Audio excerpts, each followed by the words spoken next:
नमस्कार दर्शक बंधु आपण को आम चैनल को स्वागत। पवित्र श्रीगुंडीचा बा रथयात्रा उपलक्षे समस्त वृष राशि व्यक्ति विशेष मानू अनेक अनेक शुभेच्छा और शुभकामना। आपणकर जदि वृष राशि होइथाए तेबे एही भिडियोटी को थरे मात्र शेष पर्यंत देखंतु एवं निजर व्यस्त बहुल समय मध्यरु मात्र किछि समय आपण निज पाई दियंतु, निज आगामी भविष्यत विषय रे जानतु। कहीं ना आमर आजिर एही भिडियोटी समस्त वृष राशिर लोक मानक पई बहुत अधिक गुरुत्वपूर्ण रही। कहीं गुरुत्वपूर्ण रही भिडियोटी को शेष पर्यंत देखिले निश्चित भावरे जानिपारिबे। देखंतु आपणक वृष राशि रे एही श्रीगुंडीचा बा रथयात्रा दिन बुध आसिबे द्वितीय भावको बा धनर भावको एवं ता सहित सूर्य गोचर करिबे आपणक राशिर तृतीय भावको, जेउठारे देवगुरु बृहस्पति एवं मंगलंक सहित रही मित्र गृहरे मित्र राशि मानक सहित रही समभाव बनाइबे एवं एही रथयात्रा दिन देवगुरु बृहस्पति अस्त हेबे, शुक्र राशि परिवर्तन करिबे एवं शनि चलन रे परिवर्तन करिबे हेबाकु जाउछंती मार्गिरु बकरी एवं शनि निज चलन रे परिवर्तन करिबे मार्गिरु हेबा पई जाउछंती बकरी, जहा फलरे आपणक जीवन रे शनिंकर प्रभाव कारणरू बहुत बड़ बड़ परिवर्तन हेबा पई जाउछि एवं किछि परिवर्तन आपणकु शुभ फल देब एवं किछि परिवर्तन आपणकु अशुभ फल मध्य प्रदान करि पारे। देखंतु देवगुरु बृहस्पतिंकर अस्त हेबाटी एवं मंगल बुध शुक्र सूर्यंकर राशि परिवर्तन हेबा एवं सबुठारु विराट परिवर्तन शनिंकर मार्गिरु बकरी हेबाटी आपणक जीवन रे बहुत गुड़िए क्षेत्र रे विभिन्न प्रकार समस्या मध्य सृष्टि करि पारे। तेबे आसंतु जानिबा एही श्रीगुंडीचा बा रथयात्रा ठारू आपणक जीवन रे कोन सब बड़ परिवर्तन हेबाकु जाउछि।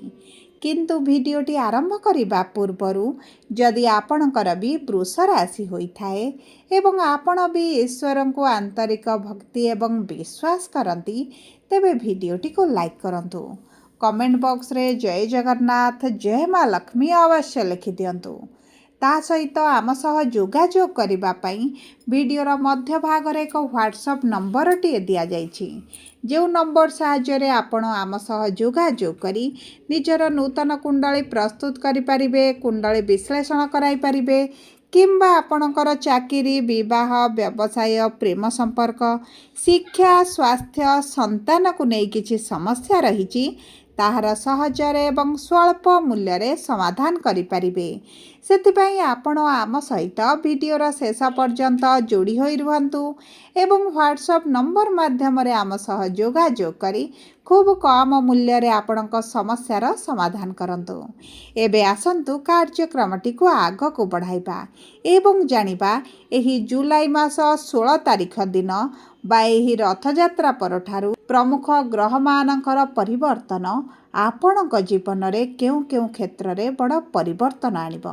देखंतु आपणक जीवन रे विशेष भाव रे आर्थिक समस्याटी लागि रहुतिला, आपण अर्थ रोजगार करुथिले किंतु आपणक आय अपेक्षा व्ययटी अधिक रहुतिला, स्वास्थ्यगत समस्या आपण देखुथिले, आपण लोन आनिचंती ऋण आनिचंती किंतु ऋण गुड़िक सुझी न पारी बढ़िबारे लागिछि, ऋणर भार आपणक उपरे बढ़ी चलिछि, परिवार मध्यरे विभिन्न गुड़िए कारण को नहीं खुशीर वातावरण रही नाही, विद्यार्थी माने शिक्षा क्षेत्र रे बहुत अधिक समस्या देई गति करुछंती, चाकरी पई बारंबार चेष्टा करी निराशतार विफलतार सम्मुखीन हेउछंती, आपणकर अजथा खर्च गुड़ाए मध्य बढ़ी जाउछि, समाज रे कोनोसी ना कोनोसी कारण को नहीं मान सम्मान हानि घटिबार लागिछि, संतान संतति को नहीं आपण अत्यंत चिंतित रहिछंती, व्यापार रे आपणकर पूर्व भली लाभ हेउ नाही, एक प्रकार आपण लॉस मध्य देखुछंती, प्रेम जीवन रे दाम्पत्य जीवन रे आपणकर समस्या कलह लागि रहुछि,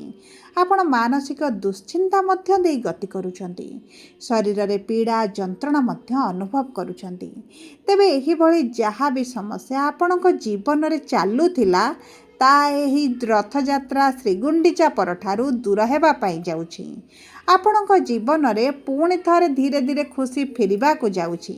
ତେବେ ବିଳମ୍ବ ନ କରି ଆସନ୍ତୁ ଜାଣିବା ନକ୍ଷତ୍ର ଅନୁଯାୟୀ ଆପଣଙ୍କ ଜୀବନର କେଉଁ କେଉଁ କ୍ଷେତ୍ର ଗୁଡ଼ିକରେ ଆପଣଙ୍କୁ ଶୁଭାଶୁଭ ଫଳ ପ୍ରାପ୍ତି ହେବ।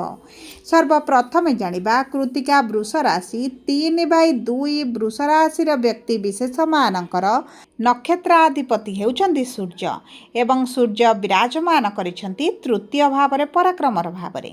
ଏହି ସମୟ ମଧ୍ୟରେ ଆପଣଙ୍କର ଯଦି ଅନଲାଇନ୍ ରିଲେଟେଡ୍ କିଛିଟା କାର୍ଯ୍ୟ ରହିଛି, ଅନଲାଇନ୍ ବ୍ୟବସାୟ କରୁଛନ୍ତି, ଅନଲାଇନ୍ ସୋସିଆଲ ମିଡ଼ିଆରେ କିଛି କାର୍ଯ୍ୟ କରୁଛନ୍ତି, IT ଫିଲ୍ଡରେ AI ସେକ୍ଟରରେ ଅଛନ୍ତି, ଟ୍ରାନ୍ସପୋର୍ଟ ଏକ୍ସପୋର୍ଟ ଇମ୍ପୋର୍ଟରେ କାର୍ଯ୍ୟ କରୁଛନ୍ତି, ଟିଚରସିପ୍ରେ ଅଛନ୍ତି, କାଉନସିଲର ଅଛନ୍ତି, ହିଲର ଅଛନ୍ତି, ତେବେ ଏହିସବୁ ପ୍ରଫେସନ୍ ଗୁଡ଼ିକରେ ବହୁତ ଅଧିକ ଶୁଭଦାୟକ ଫଳ ପ୍ରାପ୍ତ ହେବ ଏବଂ ତା ସହିତ ଶୁକ୍ର ଆପଣଙ୍କର ଚତୁର୍ଥ ଭାବରେ ବିରାଜମାନ କରି ଆପଣଙ୍କର ସୁଖ ସୁବିଧା ଭୋଗ ବିଳାସକୁ ବୃଦ୍ଧି କରିବେ। ଦେଖନ୍ତୁ ଚତୁର୍ଥ ଭାବରେ କେତୁ ବିରାଜମାନ ହୋଇଥିବାରୁ ମାନସିକ ଦୁଶ୍ଚିନ୍ତା ରହିବ, ମାଆଙ୍କ ସ୍ୱାସ୍ଥ୍ୟକୁ ନେଇ ମଧ୍ୟ ଚିନ୍ତିତ ରହିବେ। ପରିବାର ମଧ୍ୟରେ ଚାପ ବଢ଼ିବା କାରଣରୁ କିଛି ନା କିଛି କାରଣକୁ ନେଇ ଆପଣ ଟିକେ ଦୁଶ୍ଚିନ୍ତାରେ ରହିପାରନ୍ତି, କିନ୍ତୁ ପୂର୍ବ ଭଳି ଆପଣଙ୍କର ସମସ୍ୟା ଗୁଡ଼ିକ ରହିବ ନାହିଁ। ସପ୍ତମାଧିପତି ମଙ୍ଗଳ ତୃତୀୟ ଭାବରେ ଥିବାରୁ ଆପଣଙ୍କର ଭାଇ ଭଉଣୀଙ୍କ ସହିତ ଛୋଟ ବଡ଼ ଝଗଡ଼ା ମନମାଳିନ ମତଭେଦ ମଧ୍ୟ ଆପଣ ଦେଖିପାରନ୍ତି ଏବଂ ଆପଣଙ୍କ ରାଶ୍ୟାଧିପତିଙ୍କର ସ୍ଥିତି ଉତ୍ତମ ଥିବା କାରଣରୁ ଆପଣଙ୍କ କର୍ମକ୍ଷେତ୍ରକୁ ସପ୍ତମ ଦୃଷ୍ଟି ପ୍ରଦାନ କରୁଥିବାରୁ କର୍ମକ୍ଷେତ୍ର ଜନିତ ଆପଣଙ୍କ ସମସ୍ୟା ଗୁଡ଼ିକ ଦୂର ହୋଇଯିବ। କର୍ମକ୍ଷେତ୍ରରେ ଉଚ୍ଚ ସଫଳତା ଆପଣଙ୍କୁ ପ୍ରାପ୍ତ ହେବ। ନୂତନ ଚାକିରିର ଯଦି ସନ୍ଧାନରେ ରହିଛନ୍ତି ତେବେ ଆପଣଙ୍କୁ ଉତ୍ତମ ଫଳ ପ୍ରାପ୍ତ ହେବ, ପଜିଟିଭ୍ ରେସ୍ପନ୍ସ ଆପଣଙ୍କୁ ମିଳିଯିବ ଏବଂ ଦେଖନ୍ତୁ ଯଦି ଆପଣଙ୍କର ପୂର୍ବରୁ ଚାକିରି କ୍ଷେତ୍ରରେ ଅଛନ୍ତି କିମ୍ବା କିଛିଟା ପରିବର୍ତ୍ତନ ଚାହୁଁଥିଲେ ହେଇପାରୁନଥିଲା, ତେବେ ଆପଣଙ୍କୁ ଏହି ରଥଯାତ୍ରା ପରେ କିଛି ନା କିଛି ପରିବର୍ତ୍ତନ ଦେଖିବା ପାଇଁ ମିଳିପାରେ ଏବଂ କର୍ମର ସ୍ୱାମୀ ଆପଣଙ୍କର ଏକାଦଶ ଭାବରେ ଥିବାରୁ ଦୀର୍ଘ ଦିନର କିଛିଟା ଅଭିଳାଷ ମଧ୍ୟ ଆପଣଙ୍କର ପୂରଣ ହୋଇଯିବ। ଏବେ ଆସନ୍ତୁ ଜାଣିବା ରୋହିଣୀ ବୃଷ ରାଶି 4/2 ବୃଷ ରାଶିର ବ୍ୟକ୍ତି ବିଶେଷମାନଙ୍କର ଚନ୍ଦ୍ର ହେଉଛନ୍ତି ନକ୍ଷତ୍ରାଧିପତି ଏବଂ ଚନ୍ଦ୍ରମା ଆପଣଙ୍କର ତୃତୀୟ ଭାବର ସ୍ୱାମୀ ଦେବଗୁରୁ ବୃହସ୍ପତି ଚନ୍ଦ୍ରମାଙ୍କ ରାଶିରେ ବିରାଜମାନ କରିଛନ୍ତି, ଯେଉଁ କାରଣରୁ ଚନ୍ଦ୍ରଙ୍କର ପଞ୍ଚମ ଦୃଷ୍ଟି ଆପଣଙ୍କ ବିବାହର ଭାବରେ ଥିବାରୁ ବିବାହ ଆପଣଙ୍କର ଠିକ୍ ହୋଇଯିବାର ବହୁତ ଅଧିକ ସମ୍ଭାବନା ଅଛି କିମ୍ବା ଆପଣଙ୍କର ଅଚାନକ ବିବାହ ମଧ୍ୟ ଠିକ୍ ହୋଇପାରେ। ଆପଣଙ୍କର ଯଦି ପୂର୍ବରୁ ପ୍ରେମ ସମ୍ପର୍କରେ ଥିଲେ ପ୍ରେମ ବିବାହ କରିବା ପାଇଁ ଚାହୁଁ ତେବେ ଏହି ସମୟ ମଧ୍ୟରେ ଆପଣଙ୍କ ବିବାହ ହୋଇପାରେ କିମ୍ବା ଆପଣଙ୍କ ପରିବାର ଲୋକଙ୍କର ସହଯୋଗ ମିଳୁନଥିଲା, କୌଣସି ନା କୌଣସି କାରଣକୁ ନେଇ ଆପଣଙ୍କର ବିବାହରେ ବାଧାବିଘ୍ନ ଆସୁଥିଲା, ତେବେ ସେହି ବାଧାବିଘ୍ନ ଗୁଡ଼ିକ ଦୂର ହୋଇଯିବ। ବିଦ୍ୟାର୍ଥୀମାନଙ୍କ ପାଇଁ ଉତ୍ତମ ସମୟ ରହିଛି। ଶିକ୍ଷା କ୍ଷେତ୍ରରେ ଆଶା ଅନୁରୂପକ ସଫଳତା ଆପଣଙ୍କୁ ପ୍ରାପ୍ତ ହେବ। ଯଦି ଆପଣଙ୍କର ବଡ଼ ସନ୍ତାନକୁ ନେଇ ଆପଣ ଚିନ୍ତିତ ରହୁଛନ୍ତି ତେବେ ଚିନ୍ତାର କୌଣସି ଆବଶ୍ୟକତା ନାହିଁ। ବିଶେଷ ଭାବରେ ସନ୍ତାନଙ୍କ ତରଫରୁ ଆପଣଙ୍କୁ କୌଣସି ସମସ୍ୟା ଦେଖିବାକୁ ମିଳିବ ନାହିଁ।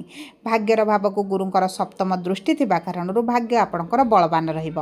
ଏବେ ଆସନ୍ତୁ ଜାଣିବା ମୃଗଶିରା ବୃଷ ରାଶି 5/2 ବୃଷ ରାଶିର ବ୍ୟକ୍ତି ବିଶେଷମାନଙ୍କର ମଙ୍ଗଳ ହେଉଛନ୍ତି ନକ୍ଷତ୍ରାଧିପତି ଏବଂ ମଙ୍ଗଳ ବିରାଜମାନ କରିଛନ୍ତି ଆପଣଙ୍କ ରାଶିର ତୃତୀୟ ଭାବରେ ଏବଂ ମଙ୍ଗଳ ଆପଣଙ୍କର ଦ୍ୱାଦଶ ଭାବର ସପ୍ତମ ଭାବର ସ୍ୱାମୀ ହୋଇଥିବାରୁ ଆପଣଙ୍କର ଯଦି ବିଦେଶ ଯାତ୍ରା କରିବାର କିଛିଟା ସମସ୍ୟା ଆସୁଥିଲା ତାହା ଦୂର ହୋଇଯିବ।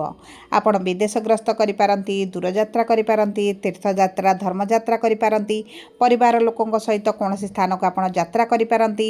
ବିଶେଷ ଭାବରେ ଏହି ସମୟ ମଧ୍ୟରେ ଗୁରୁ ଆପଣଙ୍କର ଅଷ୍ଟମାଧିପତି ଏବଂ ଏକାଦଶାଧିପତି ହୋଇ ଆପଣଙ୍କ ତୃତୀୟ ଭାବରେ ଥିବାରୁ ଆପଣଙ୍କୁ କିଛିଟା ଅଚାନକ ଧନ ଲାଭ ହୋଇପାରେ କିମ୍ବା ଆପଣଙ୍କ ପୈତୃକ ସମ୍ପତ୍ତିକୁ ନେଇ ଯଦି କିଛିଟା ଡିସ୍ପ୍ୟୁଟ୍ ରହିଛି, ଆପଣଙ୍କ ପ୍ରାପ୍ୟ ଆପଣଙ୍କୁ ମିଳିପାରୁନଥିଲା କିମ୍ବା କିଛିଟା ସମାଧାନରେ ଆପଣ ପହଞ୍ଚି ପାରୁନଥିଲେ, ଏହି ସମୟ ପରେ ଏହି ରଥଯାତ୍ରା ପରେ ଆପଣଙ୍କର ସେହି ସବୁ ସମସ୍ୟା ଗୁଡ଼ିକ ଦୂର ହୋଇଯିବ। କର୍ମକ୍ଷେତ୍ରରେ ଆପଣଙ୍କର ପୂର୍ବରୁ ପେଣ୍ଡିଂ ଥିବା କାର୍ଯ୍ୟ ଗୁଡ଼ିକ ମଧ୍ୟ ଆପଣ ଧୀରେ ଧୀରେ ସମାଧାନ କରିବା ଆରମ୍ଭ କରିବେ। କର୍ମକ୍ଷେତ୍ରରେ ଉନ୍ନତି ଦେଖିବେ। ବିଶେଷ ଭାବରେ ଯେଉଁମାନେ ବ୍ୟବସାୟୀ ଅଛନ୍ତି, ବ୍ୟବସାୟୀଙ୍କ ମାନଙ୍କର ଭାଗ୍ୟରେ ବଡ଼ ପରିବର୍ତ୍ତନ ଆସିବ, କିନ୍ତୁ ଆପଣଙ୍କ ସ୍ୱାସ୍ଥ୍ୟକୁ ଟିକେ ଜଗିବା ପାଇଁ ପଡ଼ିବ। ଋତୁକାଳୀନ ସମସ୍ୟାରେ ଆପଣ ପୀଡ଼ିତ ହୋଇପାରନ୍ତି। ଗଳା ତଣ୍ଟି ପାଟିରେ କିଛିଟା ସମସ୍ୟା ଦେଖାଦେଇପାରେ କିମ୍ବା ଆପଣଙ୍କର ଚର୍ମଜନିତ ସମସ୍ୟାରେ ଆପଣ ପୀଡ଼ିତ ହୋଇପାରନ୍ତି। ସେ ଦିଗ ପ୍ରତି ଆପଣଙ୍କୁ ଦୃଷ୍ଟି ଦେବାକୁ ପଡ଼ିବ। ବୈବାହିକ ଜୀବନ ଆପଣଙ୍କର ପୂର୍ବରୁ ଯଦି ଖରାପ ରହିଥିଲା ତେବେ ଆପଣଙ୍କ ବୈବାହିକ ଜୀବନରେ ପରିବର୍ତ୍ତନ ଆସିବ କିମ୍ବା ଆପଣଙ୍କର ବିବାହରେ ଯଦି କିଛିଟା ସମସ୍ୟା ହେଉଛି ତାହା ଦୂର ହୋଇଯିବ। ଆପଣଙ୍କର ପୂର୍ବରୁ ଯଦି କା ଋଣ କରଜ ବୃଦ୍ଧି ଘଟିଛି ତେବେ ଋଣ କରଜ ସୁଝିବା ପାଇଁ ଆପଣ ସକ୍ଷମ ହେବେ, କାରଣ ଆପଣଙ୍କର ରୋଜଗାରରେ ନିଶ୍ଚିତ ଭାବରେ ବଢ଼ୋତୀ ହେବ। ଆପଣ ଏକ୍ସଟ୍ରା ରୋଜଗାର କରିବେ, ଏକ୍ସଟ୍ରା ଇନକମ୍ ଇନକମ୍ କରିବେ, ଯେଉଁ କାରଣରୁ ଆପଣଙ୍କର ଆର୍ଥିକ ସ୍ଥିତିଟି ସ୍ୱଚ୍ଛଳ ହେବ। ଏବେ ଆସନ୍ତୁ ଜାଣିବା କ'ଣ ରହିଛି ସହଜ ପ୍ରତିକାର। ପ୍ରତ୍ୟେକ ଦିନ ପ୍ରାତଃ ସମୟରେ ସୂର୍ଯ୍ୟଙ୍କୁ ଜଳ ଅର୍ପଣ କରନ୍ତୁ, ଆଦିତ୍ୟ ହୃଦୟ ସ୍ରୋତ ପାଠ କରନ୍ତୁ ଏବଂ ଶୁକ୍ରଙ୍କର ବୀଜ ମନ୍ତ୍ର ଜପ କରନ୍ତୁ। ଛୋଟ କନ୍ୟାମାନଙ୍କୁ କିଛିଟା ମିଠା ଜାତୀୟ ଜିନିଷ ଖାଇବା ପାଇଁ ଦିଅନ୍ତୁ କିମ୍ବା ଶୁକ୍ରବାର ଦିନ ସବୁଜ ରଙ୍ଗର ଜିନିଷ କିଛିଟା ଦାନ କରନ୍ତୁ ଏବଂ ଚେଷ୍ଟା କରନ୍ତୁ ମହାଦେବଙ୍କର ଉପାସନା କରିବା ପାଇଁ, ମହାଦେବଙ୍କର ପୂଜାର୍ଚ୍ଚନା କରିବା ପାଇଁ, ଓಂ ନମ ଶିବାୟ ମନ୍ତ୍ରଟିକୁ ଜପ କରିବା ପାଇଁ ଏବଂ ଛୋଟ ପକ୍ଷୀମାନଙ୍କୁ କିଛିଟା ଖାଇବାକୁ ଦେବା ପାଇଁ।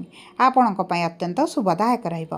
ଯଦି ଆପଣଙ୍କର ବୃଷ ରାଶି ହୋଇଥାଏ, ଭିଡ଼ିଓଟି କିଭଳି ଲାଗିଲା କମେଣ୍ଟ ବକ୍ସରେ ଲେଖି ଜଣାନ୍ତୁ।